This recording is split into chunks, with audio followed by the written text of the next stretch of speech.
I think Georgia has a bright future for a variety of reasons. First of all, we have great people, and that is the greatest resource that any state can have. We also are a very diverse state in terms of our geography, which appeals to people from out of our state to come and be tourists. We are diverse in terms of what we offer to businesses. They're all very well aware of the fact that we have the Port of Savannah, the Atlanta Hartsfield-Jackson Airport, which is the largest and busiest airport in the world.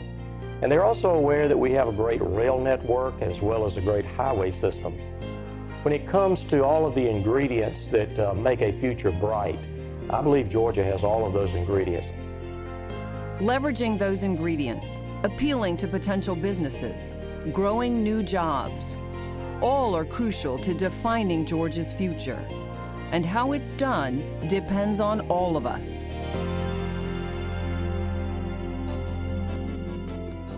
Most of our communities are very, very open to new business opportunities, and they make people who come and put down roots and make investments in their community, they make them feel a part of that community.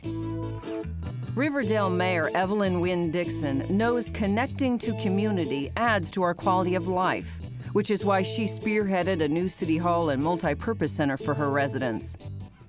They are elated. Everybody is using it for wellness and health, mentoring and tutoring, dance, indoor walking trail for seniors. It's such a multiplicity of things that everybody get involved. But you know the main thing I love? Now people are walking around. They're coming from all over.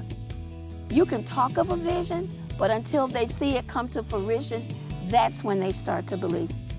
Mayor Dixon started with grants from the Atlanta Regional Commission and financing through GMA's Bricks and Mortar program. Future plans call for a hotel, apartments, and retail space adjacent to the new city center. We're going to be the new Buckhead of the South.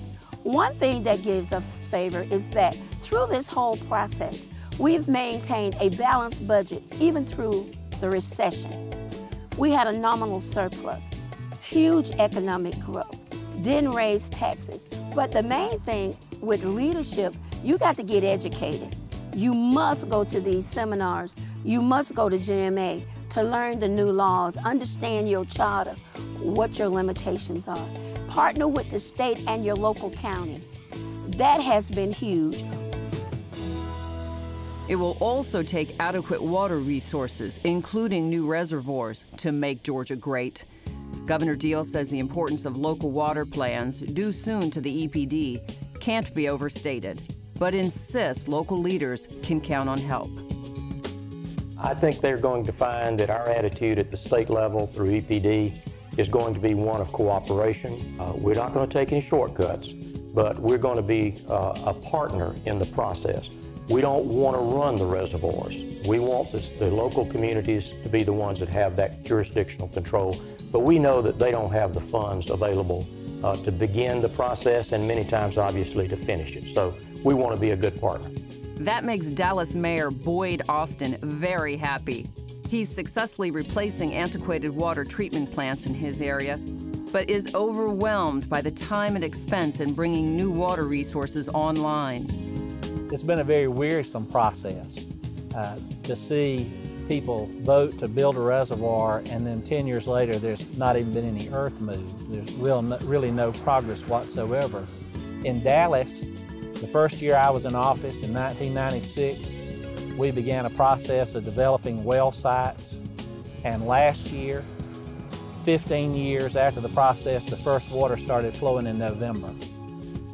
A lot of it was the permitting process, going through all the hoops and just getting things to the point where we could actually begin construction. Austin is also the newly elected chair of the Metropolitan North Georgia Water Planning District. Despite frustrations, he knows through leadership and cooperation, it can be done. We have actually, through our conservation efforts, cut water usage by almost 100 million gallons a day between 2006 and 2009. A lot of that is directly related to the tiered pricing structure, that people will treat water as a commodity and they know that there's a price to pay for excessive use.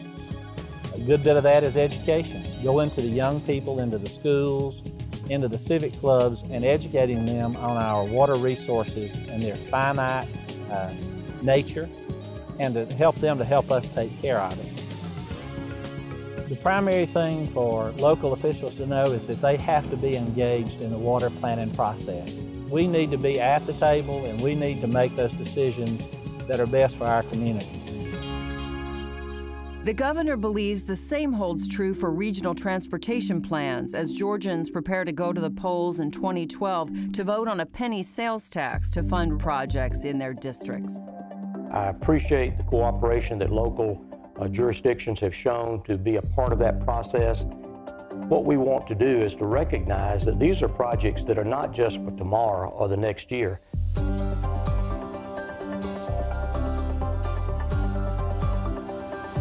These are long-range projects, and they will become a part of a much bigger network in the future. That bigger network will likely include improved cargo transportation.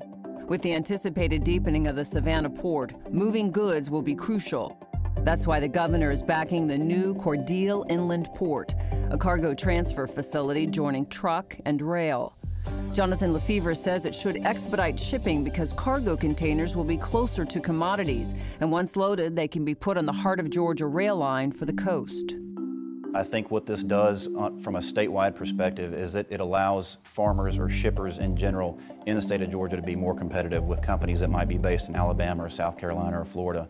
We have the only what's called closed-loop short line railroad between Cordele and Savannah. And that is a direct rail line from here to Savannah. None of the other communities up and down I-75 have that. Imports will roll to the inland port via rail as well, which means less congestion in Savannah, fewer trucks on the road, and cleaner air. Plus, the inland port should bring jobs. We have a lot of people here that know how to operate heavy equipment, they know how to drive trucks, they know how to move heavy masses. And these folks can handle this intermodal facility. And what typically happens when you have a transportation service like this, other businesses start to surround that entity, whether it be a warehousing company or a cross-dock operation or a grain transloader or a distribution center for a large box retailer that's looking to be close to the transportation network. Mike Mullen, CEO of Vega Biofuels, wants access to the network. His company, which takes timber waste and turns it into biofuel, is opening a manufacturing plant in Cordele. It was between Georgia and a couple other locations, and once we learned of the inland port, that was a closer for us. In addition to the inland port, they've offered us free land to locate the plant in Cordele or in Crisp County. They've offered us tax abatements and several different tax incentives that really affect our bottom line. And as we continue to roll this thing forward, the number of calls that we've gotten and the number of calls that the local areas, Crisp County and Cordele and some of the surrounding communities are starting to get from prospective companies that are now looking at this area because this transportation service exists. We will see people with more jobs, and folks with better jobs spend money. They build homes, they buy cars, they will eat out more, and this promotes all business.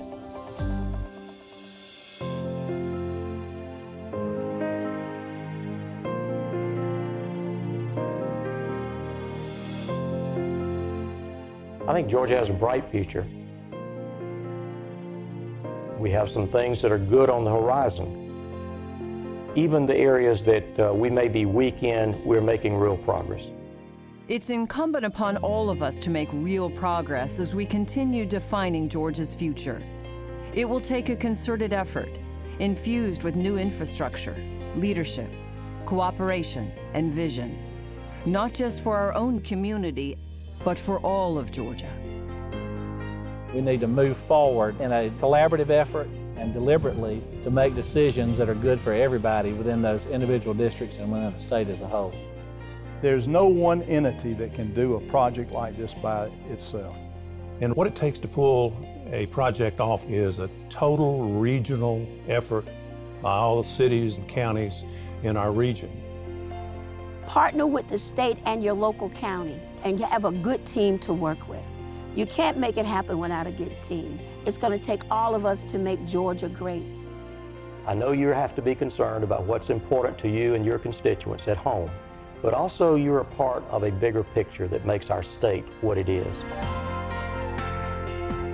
I hope that in the process of working together, we'll make this state a great place to do business, a great place to raise families, and a great place to call home.